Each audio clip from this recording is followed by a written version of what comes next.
Olá, amigos, boa noite. Mais um vídeo para a Sociedade Espírita Caminho da Luz. Nós fizemos um vídeo ao vivo há pouco, mas por conta da sobrecarga da internet, houveram muitos cortes, então nós vamos gravar um novo vídeo falando sobre o medo com, com dois autores que a gente escolheu aqui, o Hamed e o Emmanuel. O Hamed é do livro Um Novo Modo de Entender, Uma Nova Forma de Viver. E o Emmanuel, o livro Fonte Viva, tratando também sobre a questão do medo. Tendo medo, o nome do texto. Vou começar pelo Emmanuel aqui, onde ele vai trazer a mensagem de Mateus, lá do capítulo 25, versículo 25. E tendo medo, escondi na terra o teu talento. E nesse comentário de Emmanuel, ele vai ser bastante sucinto e bastante preciso, cirúrgico na questão do medo, né? Porque nesse caso, a parábola nós já mais ou menos conhecendo, o Senhor havia dado 5 talentos a uma pessoa, 2 a outra e 1 a uma terceira.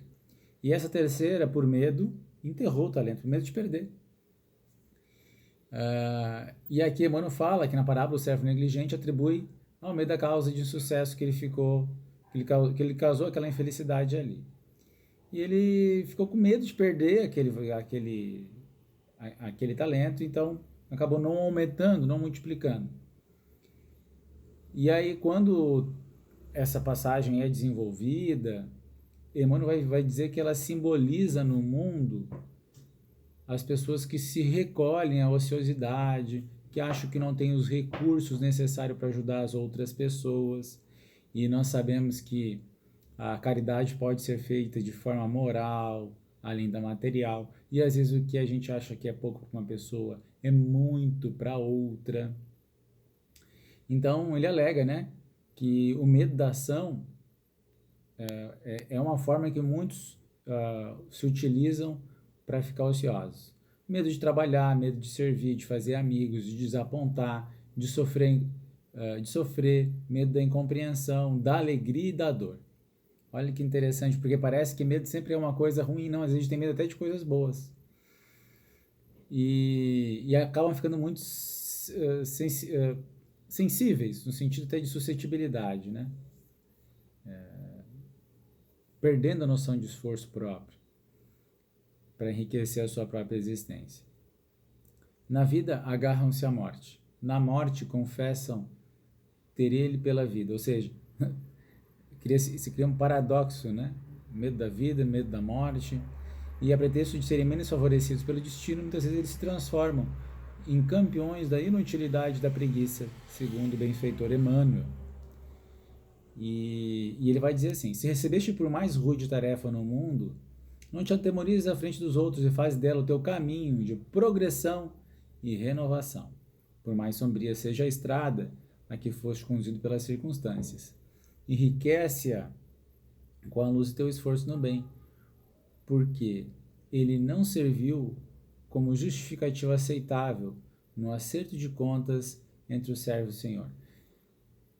O medo não serviu de justificativa para o servo diante do Senhor. Então essa é uma justificativa que, em tempos aí de coronavírus, em tempos de tantas questões que nos afligem em torno de estar amedrontado, e aqui eu gosto, sempre que eu tenho a oportunidade de falar, e quero incluir o melindre também, que imobiliza nossas forças, nos separa das pessoas, das afeições, que a gente possa trabalhar isso e eliminar o melindre do nosso coração, pela vontade de ter amigos, a vontade de perdoar, para que a gente possa se ver, né, em paz diante da nossa consciência com esse aspecto.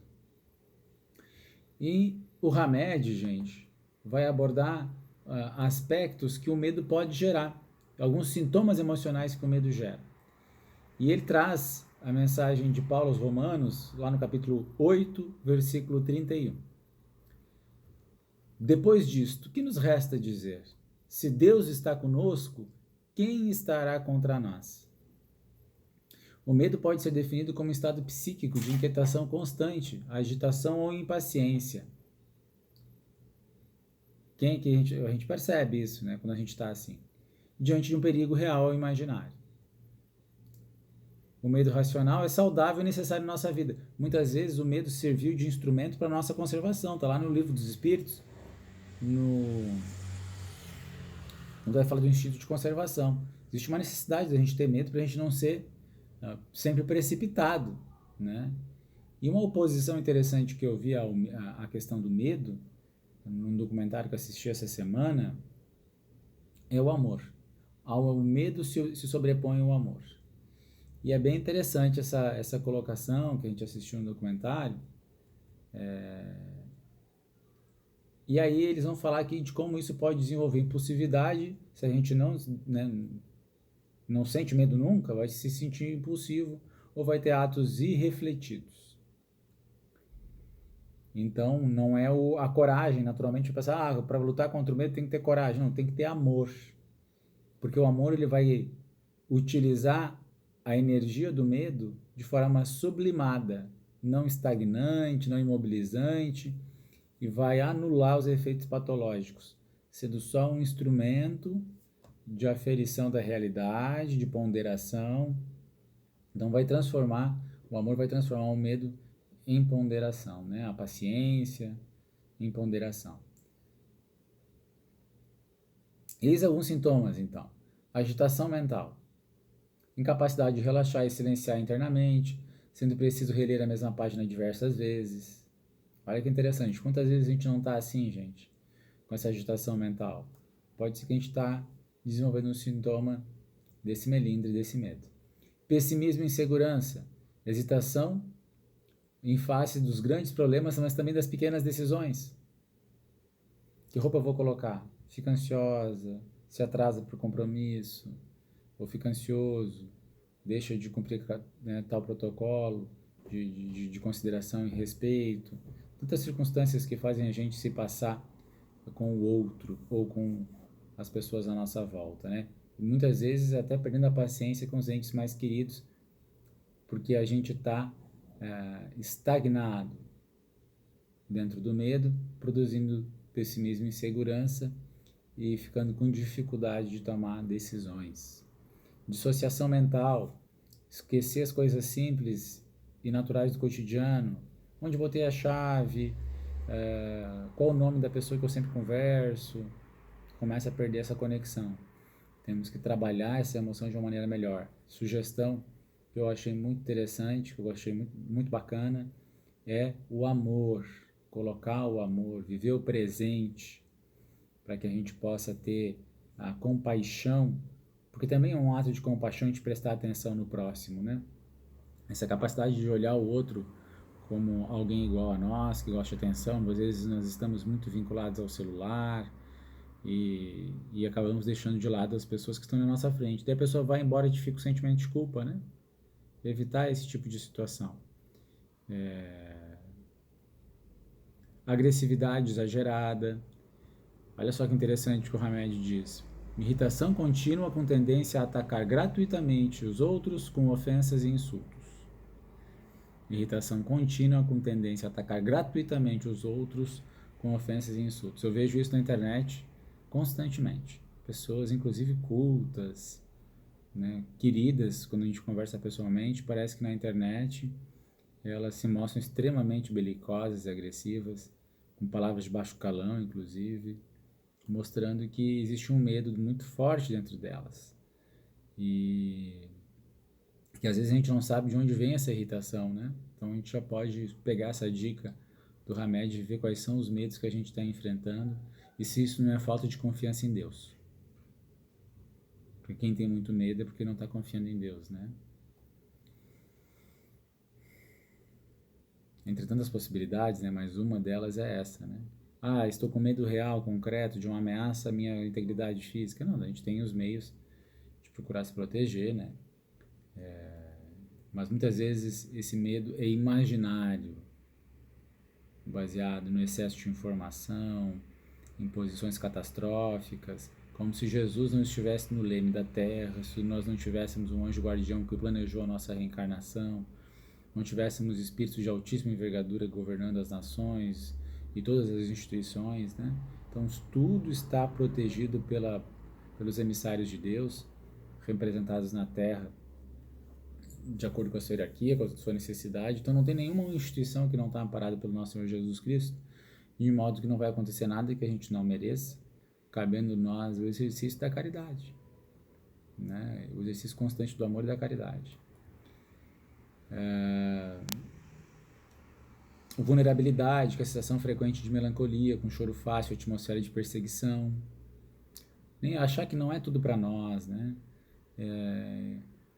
Tentar dissociar um pouquinho essa questão egocêntrica, às vezes, de ficar se vendo como responsável, como salvador do mundo, né? Emmanuel também nos fala em outra passagem sobre isso, sobre ser providencial sempre, e aí isso pode parecer que a gente tem que ter o dever de ser o fiscal de tudo, né? Porque a gente está sendo perseguido, enfim. Comportamento compulsivo, uso de atos ritualísticos propenso ao perfeccionismo. E aqui entra todas as compulsões alimentares, até as de limpeza, que agora são tão úteis por um lado, nessa pandemia, mas quantas neuroses a gente vê que transpassa a normalidade, né? Em busca de perfeccionismo. O filho não pode brincar, não pode se sujar, porque tem que estar com a roupa extremamente limpa, e aí a criança acaba deixando de ter até o seu desenvolvimento cognitivo de forma mais saudável, com as suas expansões psicológicas, a sua imaginação fazendo com que se incremente o aprendizado, a construção de pensamentos mais sadios, ou seja, todo o processo de desenvolvimento da criança, às vezes, ele está ali, de certa forma, preso em neuroses das pessoas à sua volta, dos adultos à sua volta. Então, um compromisso de eliminar o perfeccionismo, né? Eu ouvi uma frase uma vez que o ótimo é inimigo do bom, porque às vezes em nome do ótimo a gente não consegue fazer o bom. Então, é que nem a gente gostaria de entregar uma cesta básica para uma família, a gente não conseguiu, não entrega nada. E para quem tem fome, tem pressa. Se a gente conseguir entregar lá um arroz, um feijão e uma caixa de ovo, nossa, né? Não é a cesta que a gente gostaria, mas para aquele dia vai servir, para aquele dia aquelas pessoas vão ficar felizes, a gente pode ter certeza. A gente tem que entender isso aí, que o ótimo também pode nos prejudicar, a busca pelo ótimo pode nos prejudicar. Aura de fracasso, né? Desculpa por qualquer coisa, sentimento de humilhação constante na frente dos outros. Superar isso, nós somos filhos de Deus, herdeiros do universo, temos Maria para nos proteger, temos nosso anjo da guarda, temos não milhões, mas bilhões de espíritos já tratando de nos atender de todas as formas, não tem oração sem resposta. Então, vamos confiar. Falta de motivação, crises de perda de interesse pela vida, sensação de desânimo, superar isso, né? Mente exaurida, isolação da vida social, agora um pouco necessário, mas agora em outros aspectos, pessoas que às vezes não concordam com uma atividade boa porque aquilo vai dar trabalho, né? Se você não pode fazer, ok, deixa que outro faça. Vamos apoiar os trabalhos uns dos outros, né? Quantos trabalhos tem na nossa casa espírita, por exemplo, aqui em Torres, que a gente não consegue participar, mas torce para que dê certo. A criatura só executa o que é extremamente necessário para a sua manutenção diária. Compromisso de a gente também fazer um pouquinho mais, né? E pode ser uma palavra, pode ser enfim, a caridade moral está aí para a gente fazer de várias formas, né? E ele vai dizer que nem todos os sintomas estão associados com medo, mas eles podem chamar um alerta porque eles podem estar servindo de base para nossas emoções e atitudes perante a vida. No Espiritismo encontramos as ferramentas essenciais e as técnicas sensatas para utilizar o medo na proporção certa e apropriada diante de cada fato ou acontecimento que tivermos de enfrentar. Então o Espiritismo nos dá um guia bem seguro de como agir. O Evangelho segundo o Espiritismo, o temor por ser um ácido que venha consumir desnecessariamente nossas energias vitais. Pode ser um ácido, né? Que venha consumir as nossas energias. Então vamos ficar atentos para ele. Entretanto, não podemos esquecer que se Deus está conosco, quem estará contra nós? Então, gente, um beijo no coração de vocês. Tenhamos coragem para amar. Quando Humberto Campos foi visitar Sócrates, foi entrevistar Sócrates, ele quis dizer que conhece a ti mesmo era isso, né? Era ter coragem. Mas Chico Xavier vai nos dizer, Deus me livre eu me conhecer sem Jesus. Então, que o amor que Jesus nos ensinou possa ser um instrumento para o combate ao medo E vamos confiar em Deus, tá? Ele está conosco, tá? Jesus está conosco. Beijo no coração, que abençoe os seus lares. Até mais.